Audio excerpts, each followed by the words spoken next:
Definitivamente não há termos de comparação entre o impeachment de Collor e a tentativa de apear a presidenta Dilma Rousseff do Palácio do Planalto.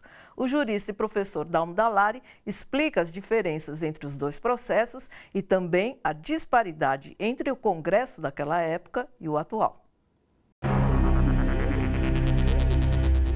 O ex-presidente da República, Fernando Collor, foi o primeiro e único governante a deixar o cargo através do impeachment. As denúncias de corrupção, tráfico de influência, recebimento de propina beneficiando integrantes do governo foram alguns dos pontos que levaram à abertura do processo de impeachment pelo Congresso Nacional.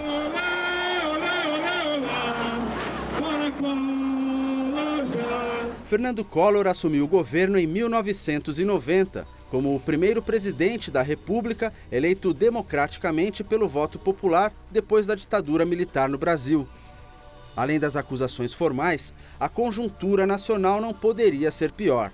Recessão, hiperinflação de 1.200% ao ano, seguidos planos econômicos fracassados e impopularidade.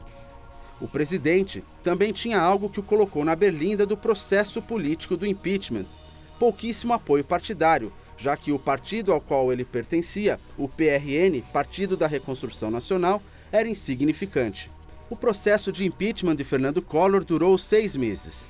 Começou com a abertura da Comissão Parlamentar de Inquérito pelo Congresso para apurar as denúncias de corrupção. Após as evidências, os deputados federais da Câmara votaram pela saída do presidente. 41. O parecer foi aprovado. Estavam caracterizados atos do presidente que configuravam crime de responsabilidade. Então, por aí é que se pode dizer que havia um fundamento jurídico para o impeachment. O perfil dos congressistas, como explica o jurista Dalmo Dallari, era bem mais democrático e qualificado do que o atual. Eu acho que houve uma decadência muito grande na qualidade do Congresso Nacional. Eu acho que, com o passar dos anos, isso foi sendo esquecido, isso foi sendo posto para trás e muitos aventureiros se aproveitaram do espaço criado pelo povo para buscar satisfação dos seus interesses pessoais e interesses de grupo. Eu atribuo grande parte da responsabilidade aos eleitores, a falta de consciência cívica da cidadania. Favorável à liberdade de expressão, o jurista Dalmo Dallari também enxerga outra diferença marcante em relação às mobilizações populares da época de Collor, quando as ruas do país foram tomadas pelos caras pintadas. Não havia mobilização violenta da população, não havia agressões entre grupos particulares. Quer dizer, havia sim manifestações, mas manifestações pacíficas, manifestações institucionais, em que as pessoas manifestavam a sua contrariedade, o seu descontentamento com os desvios, mas sem procurar o povo efetuar punições, quer dizer, fazendo as denúncias para que, por via institucional, os corruptos, inclusive o presidente da República, fossem punidos. Collor tentou renunciar, mas acabou cassado, perdendo os direitos políticos por 8 anos. Em relação a Dilma, Dallari reforça não existir fundamento jurídico para o impeachment. Eu acho que, em grande parte, a proposta do impeachment nasceu exatamente dessa contrariedade em relação aos direitos sociais, mas nunca houve fundamento para o impeachment. Eu acho que hoje grande parte dos que propunham impeachment já reconheceram a inexistência de fundamento e por isso eu acho que está no fim a proposta de impeachment. O professor Dalmo Dallari responsabiliza também a população pelas suas escolhas, né? Por que isso acontece? É a baixa politização da população, quer dizer, a composição do Congresso é como é por nossa culpa. Exatamente, não tem como a gente fugir dessa responsabilidade. No universo em que a democracia é o meio para se resolver os conflitos, a eleição do Congresso teria que ser olhada pela população com maior atenção. Até porque muito do que a gente vê até de crise, de dificuldade que que se experimenta no dia a dia é fruto de decisões congressuais que são adotadas ou que deixam de ser adotadas. Sim. Né? Então, se é verdade que existe um problema político, esse problema político também tem a ver com questões econômicas. Essas questões econômicas, recentemente a gente viu o Congresso aprovando pautas bomba, exatamente para quê? Para estourar as contas do governo. Sim. Então, a atuação a dinamitar o governo, ela não começou a semana passada. Sim. Né? Ela é mais antiga. Pois é. Muitos juristas do nosso país já têm opinião formada a respeito do que pergunta um telespectador. O impeachment é uma decisão política ou jurídica? É um julgamento político de relevantes reflexos jurídicos. Então, às vezes, isso dá um ruído de comunicação enorme. A circunstância da gente ter um julgamento político não significa que a decisão é uma decisão não jurídica. A decisão é sim jurídica, ela sim deve se pautar por parâmetros jurídicos e não pode o deputado, em tese, né? Não estou aqui dizendo o que ele vai ou não fazer. Estou dizendo, ele não pode juridicamente achar, eu quero me livrar desta presidenta, não então eu dela. não gosto, exatamente, a postura não é essa. Sim. Lá ele está para funcionar como um juiz. De certa forma, é interessante a gente fazer uma analogia com o que acontece no Tribunal do Júri. No Tribunal do Júri, quem decide a causa são leigos, são pessoas do povo. Sim. Agora, eles decidem a causa observando os fatos, observando o que consta dos autos, para chegar à conclusão se aquela pessoa é culpada ou não. Agora, não pode simplesmente, porque o processo é um processo julgado por quaisquer pessoas, e aí entendidas, pessoas sem a formação que tem um magistrado tradicional, pode chegar a qualquer decisão. Então, eu acho que tem que sair, então que saia. Isso não é uma decisão democrática. Essa decisão que rompe a regra do jogo, porque a regra do jogo é sai quem cometeu o crime. Né, vamos aproveitar, já que eu queria, então eu vou aqui atalhar o caminho e vou trazer 2018 para 2016. Isso é golpe. Nossa Senhora. Quer dizer, poder não pode, mas eles dão um jeitinho de fazer. Então, se fizerem deste jeitinho, escancara-se uma situação que muita gente já vem denunciando, que é uma situação golpista. Do que a gente tem? O que é esse golpe institucional? E o que falava o magistrado, o presidente da Associação dos Juízes para a Democracia, é uma verdade não só para o Brasil, mas para o mundo todo. Quando a gente olha para a ascensão dos regimes fascistas na Itália, eles ascendem constitucionalmente. Hitler foi eleito, depois de eleito ele virou chanceler. Então, veja, isso não acontece de maneira declarada. Ninguém chega um belo dia, acorda cedo, se espreguiça e fala assim, eu vou dar um golpe. As pessoas maqueiam isso juridicamente. Sim. Hoje em dia, tem muita gente que costuma dizer, há juristas que defendem o impeachment e falam que não tem golpe nenhum.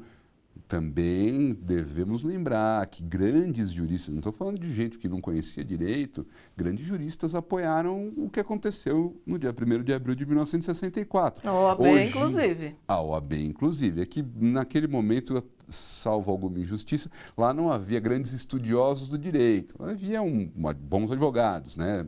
Agora, a gente tinha diversos professores que se posicionaram favoráveis ao processo Sim. de derrubada do João Goulart e dizendo, não, estamos restaurando a democracia. Então, não imaginavam que viriam aqueles 21 anos depois? Não é só que não imaginavam. Às vezes, e de certa forma me parece que isso incendeia muito o debate, né? As pessoas se colocam muito numa posição de bem contra o mal. Sim. A gente tem que sair desse lugar do bem contra o mal. A gente tem que olhar objetivamente. Será que pode? Será que esse é o caminho? Porque, objetivamente, o impeachment está previsto. Objetivamente, se tiver crime de responsabilidade, toda a nossa conversa desaparece. Entretanto, se fica discutindo uma série de coisas que são absolutamente adjacentes, a gente não vai no coração do assunto. Essa desnaturação da discussão, que a gente também pode chamar de corrupção, é importante a gente lembrar disso. Essa coisa fora do lugar, ela é um jeito de corromper o sistema. Sim. Também dificulta o diálogo. E são os que pregam abaixo a corrupção. Exatamente. Na hipótese de o impeachment ser aprovado, veja quais são os passos que devem ser tomados a seguir. Afastamento. Caso o processo seja aberto, referendado pela Câmara e pelo Senado em votações separadas, a Presidenta da República é afastada de suas funções por 180 dias e o vice assume o governo interinamente. Julgamento. No Senado são apresentadas acusação e defesa sob o comando do presidente do STF. Para condenar a presidenta é necessário o voto de 54 de 81 senadores. Pena. Em caso de condenação, a presidenta perde o mandato e fica inelegível por 8 anos. Novo presidente. Em caso de impeachment, o vice-presidente assume definitivamente o cargo com a missão de concluir o mandato da presidenta afastada. A linha sucessória no Brasil prevê a seguinte hierarquia. O primeiro que pode assumir é o vice-presidente Michel Temer. Em segundo, vem o presidente da Câmara dos Deputados, Eduardo Cunha. O terceiro é o presidente do Senado, Renan Calheiros. Os 3 são do PMDB. Em último caso, assume o presidente do Supremo Tribunal Federal, Ricardo Lewandowski. Em todas as investigações da Operação Lava Jato da Polícia Federal, o nome da presidenta Dilma Rousseff nunca foi citado. Mas alguns cabos eleitorais do impeachment têm presença constante em diversas listas vazadas ou tornadas secretas. Toda a linha sucessória do PMDB está sendo processada por corrupção. Em caso de impeachment, como fica isto? A gente fica numa situação bastante constrangedora. É o mínimo que se pode dizer. Porque a gente teria uma presidenta a respeito de quem não paira nenhuma dúvida quanto à honestidade pessoal, né? Ninguém, em momento nenhum, questiona a idoneidade da presidenta da República e traria para frente do governo pessoas diversas que têm diversas e parece que bastante robustas acusações colocadas contra si.